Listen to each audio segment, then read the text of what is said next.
Well, thanks again for choosing the full view on this Friday evening with me, Mandra Petty, live for you at the Virginia Airport in Durban in KwaZulu-Natal. We've heard from so many people, it almost makes your head spin.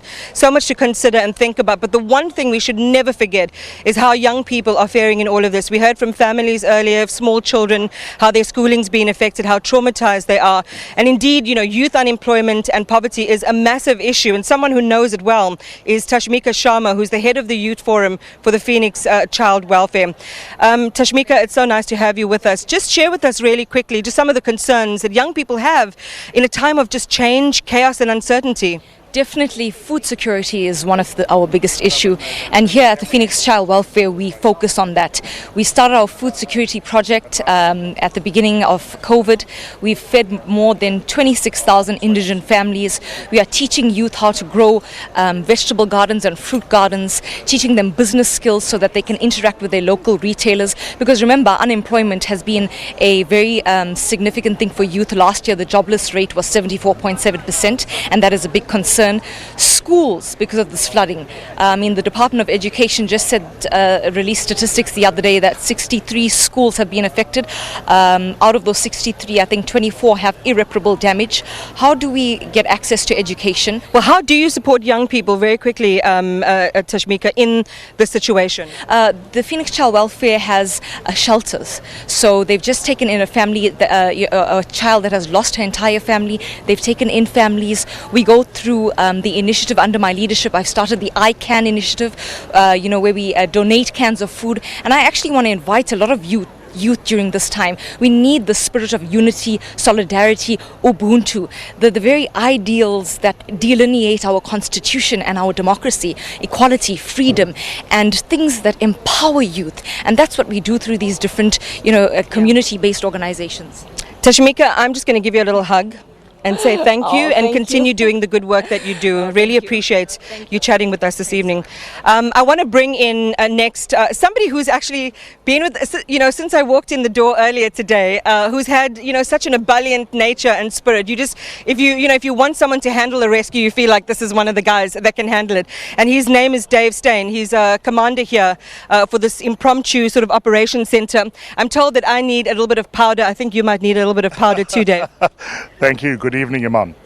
So just share with us, there's, if I look around, and we showed you this at the beginning of the program, this entire center, this wraparound, has got an airstrip. It's got an arrivals section for some of the rescue vehicles that are coming in. The airstrip, of course, the helicopters and so on. Dave, tell us how this operation center has been set out, and on a daily basis, what kind of work you're doing.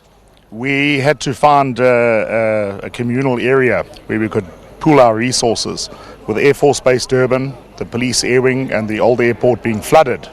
We had to then locate to Virginia, where we could use our air resources from the SANDF helicopters to the police helicopters here, with all our rescue vehicles from around the province and the country.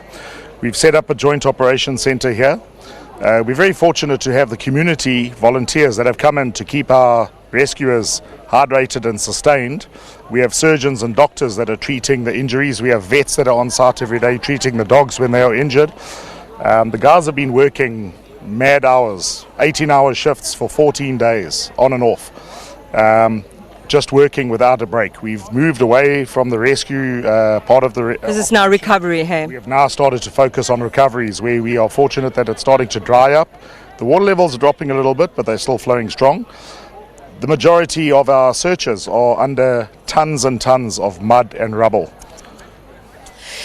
Dave, I'm thinking about some of the other international catastrophes, places like Haiti, places like Thailand after the tsunami.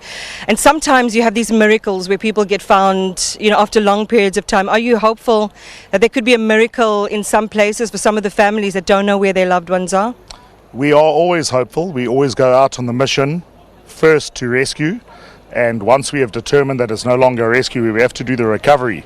We then get down to work to do that recovery. It brings closure, it closes the case, and we move on from there. So we are always hopeful for rescues. We have had one or two rescues in the last few days, but we are finding, obviously, we have a lot more recoveries now than rescues. Well, listen, on behalf of the entire country, one just wants to give you a hug and thank you for your service. Let's just walk through and have a look at the volunteers that Dave was talking about. As he said, they've been here day and night, providing food, providing meals for the volunteers, providing meals for the search and rescue teams. It is a mammoth task. I don't know who's making all the goodies and the food, but you can have a look over here. There's just so much of it, so much generosity. Hey guys, I don't know if you want to say hello to our cameras and just accept a thank you from everyone in the country for the hard work that you're doing. What's for dinner? Lamb on the spit. Oh, there's lamb on the spit. I don't know if we're invited because I think that it would be wrong to take the rescuer's lamb. But so tell us about this effort and what it takes to coordinate something like this. And are we invited to dinner, more importantly? Of course, always. This initiative that we've got going behind us here. Just share your name, sorry. Sorry, it's Lauren Isaacs. And what we've got going on behind us here at the moment is for the crews. So all the rescue teams that are going out, being deployed to the various different destinations, they have to be fed. They have to keep rehydrated and hydrated. So what we're doing is we do snack packs during the day for them to take with them.